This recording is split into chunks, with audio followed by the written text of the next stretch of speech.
Yo, what's good guys? I'm the Anime Top Scholar, and today I'm back with 3 more retro recommendations for you. This time, we've returned to the 80s.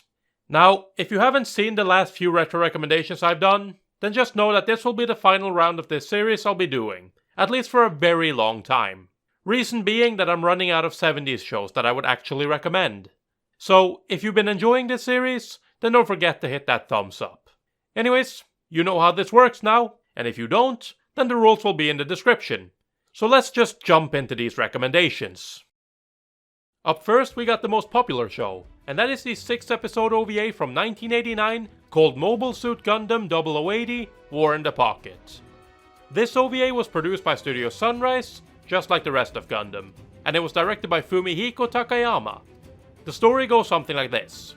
Alfred Isuruma is a 10-year-old who lives in a neutral colony cluster of Side 6, and like most boys his age, is obsessed with the war between the Earth Federation and the Principality of Sion.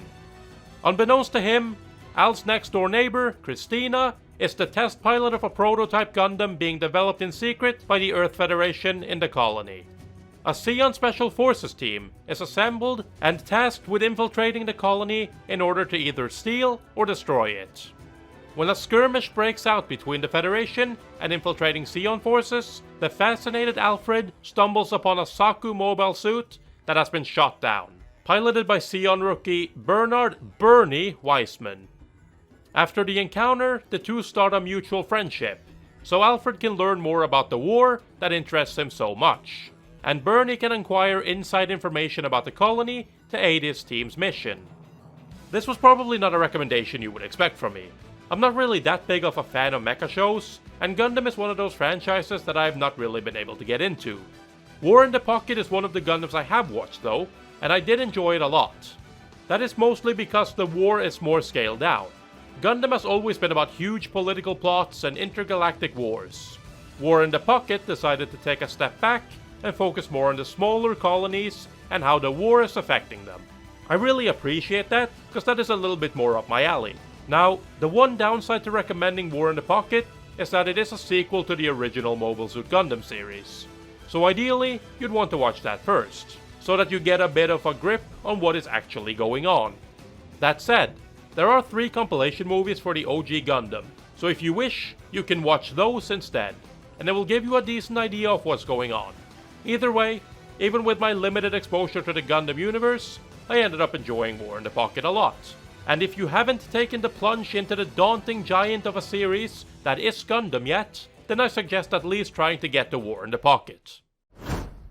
Up next, we've got the less popular pick, and that is a show that we've actually reviewed on the Red Leaf Retrocast podcast as well. That show is the 31-episode sci-fi series called Space Cobra from 1982.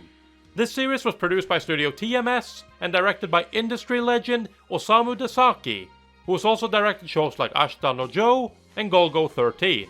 The synopsis goes something like this. Meek Salaryman Johnson discovers that he is in fact the notorious and reportedly dead space pirate Cobra, with a new face and altered memories. Embedded in his left arm is Cobra's unique Psycho Gun, a famous weapon powered by his own will. Having discovered his past, his partner in crime Armoroid Lady, and his spaceship, he journeys across the galaxy seeking adventure. On his travels, he will hunt for the galaxy's ultimate weapon, rob museums, break in and out of maximum security prisons, infiltrate a drug ring in the brutal and deadly sport of Rug Bowl, engineer a coup on an alien world, confront the Pirate Guild's most fearsome leaders, and do much else, smoking cigars, chasing women, and cracking jokes all the while.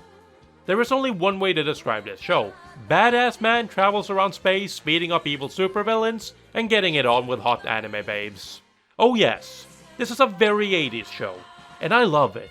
There really is something about these just balls-to-the-walls action series that came out in the 80s that just speaks to me. Golgo 13, which Dezaki also directed, is very much in the same vein, though the big difference there is that Cobra is way more fun and expressive of a character. A manly man who just exudes badassery and confidence. The show is a thrill ride. Nothing more, nothing less. If you're in the mood for a good 80s action show, then Space Cobra is one of your best bets. Last but not least, we have yet another anime that we reviewed on the podcast. and that is the one episode OVA from 1989 called Riding Bean. This 46-minute action short film was produced by Studio AIC and Artmic, and was directed by Yasuo Hasegawa. The synopsis goes something like this. Bean Bandit and his partner Rally Vincent are couriers for hire, transporting clients and delivering goods in his custom sports car, Roadbuster, for a hefty price. But when they are hired to escort a kidnapped girl named Chelsea to her home, they don't realize that they are being framed for kidnapping, as their former clients, Simmerling and Carrie, plan their escape with Chelsea's father and the ransom money. You may or may not be familiar with Riding Bean, but you might know about Gunsmith Cats. Gunsmith Cats is a spin-off written by the same author who also wrote Riding Bean, Kenichi Sonoda, which follows the character Irene Rally Vincent. Gunsmith Cats is easily the more popular of the two manga and OVAs, but that does not mean that you should sleep on Riding Bean. It's short and sweet. It's a balls-to-the-wall action short, with a goofy yet badass main character who drives a custom-built, bulletproof muscle car. Whether you have already watched Gunsmith Cats or not, and you haven't watched Riding Bean, then do yourself a favor and give it a watch. It's very goofy and not at all serious, and even though the story and characters aren't exactly deep, it is still a fun 40 minutes of 80s anime action. There was also a crowdfunding campaign for a new Riding Bean OVA that has a release date of sometime this year. So if you're interested in that at all, then this is the perfect time to give the old OVA a watch. So those were the recommendations I had for you for this time. Hopefully between War in the Pocket, Space Cobra, and Riding Bean, you found something to your interest. But if you didn't, or you want more recommendations, then check out the playlist to the series, link in the description. Down there you can also find stuff like my podcast, Twitter, and of course my Mal, if you want to see what I watched or am watching, and feel like judging my taste. Anyways, I hope you have enjoyed this video. If you have, then don't forget to leave a like, comment, and subscribe for more anime related content from the Anime Top Scholar. Peace!